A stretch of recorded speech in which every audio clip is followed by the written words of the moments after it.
சோதனைகளை கொடுத்து கொடுத்து கொடுத்து ஒரு முஃமினை அல்லாஹ் பலப்படுத்தி பலப்படுத்தி பலப்படுத்தி பொறுமையின் கூலியை கொடுத்து பொருத்தத்தின் கூலியை கொடுத்து அல்லாஹ் அவனை நெருக்கமாக்கி கொண்டே வருவான், அந்தஸ்துகளை உயர்த்தி கொண்டே வருவான். அந்த அந்தஸ்தை அல்லாஹ் ரப்புல் ஆலமீன் நாளை மறுமையில் வெளிப்படுத்துவான். அவர்களுக்கு இந்த சோதனைகளை மறுமையில் இருந்து பார்க்கும் போது அவர்களுக்கு அதுவெல்லாம் ஒன்றும் தெரியாமல் ஆகிவிடும். சொர்க்கத்தை அல்லாஹ் ஒரு மனிதனுக்கு ஒரு முறை காட்டுவான்.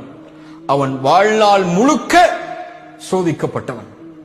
சொர்க்கத்தை ஒரு முறை பார்த்தவன் அல்லாஹ் கேட்பான், உலகத்தில் ஏதாவது நீ சோதிக்கப்பட்டாயா என்று.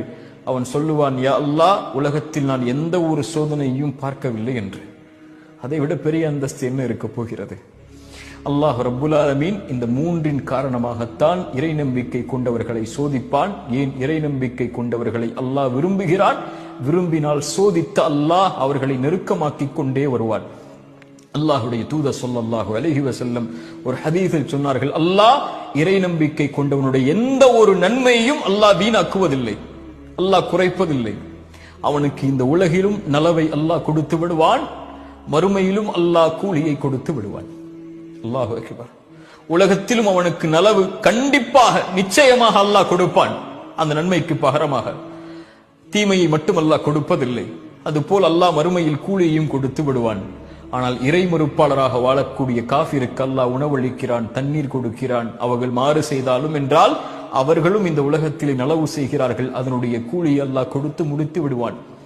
மறுமையில் அவர்களுக்கு கொடுப்பதற்கு கூலி இருக்காது. ஆனால் ஒரு முஃமினுக்கு மறுமையில் கூலி கொடுப்பதற்கு ஒரு வார்த்தை போதும், லா இலாஹ இல்லல்லாஹ். அல்லாஹ் ரப்புல் ஆலமீன் அதனால் தான் சொன்னால், உலகமளவு பாவங்களை சுமந்து நீ மறுமையில் வந்தாலும் லா இலாஹ இல்லல்லாஹ் என்ற வார்த்தை மட்டும் தூய்மையோடு இருந்தால் நீ சுமந்து வந்த உலகமளவு பாவங்களுக்கு நன்மையை தருகிறேன், நான் எதையும் பொருட்படுத்த மாட்டேன். ஒரு முஃமினுடைய கண்ணியம் அல்லாஹ்விடத்திலே அவ்வளவு மேலானது.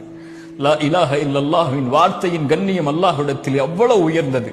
அதனால் தான் அல்லாஹுடைய தூதர் ஸல்லல்லாஹு அலைஹி வஸல்லம் அவர்கள் சொன்னார்கள், யாரை அல்லாஹ் நேசிக்கிறானோ அவர்களை அல்லாஹ் சோதிப்பான், அல்லாஹ் சோதிப்பான். பொருந்திக் கொள்பவர்களை அல்லாஹ் பொருந்திக் கொள்வான். அல்லாஹ் ரப்புல் ஆலமீன் எம் சோதனைகளில் எம்மை உறுதிப்படுத்தட்டும். அல்லாஹ் எம்மை சோதிப்பதன் மூலமாக எம்மை அவனிடத்தில் நெருக்கமாக்கி அல்லாஹ் எம்மை நேசிக்கட்டும். அஸ்ஸலாமு அலைக்கும் வரஹ்மத்துல்லாஹி வபரகாத்துஹு.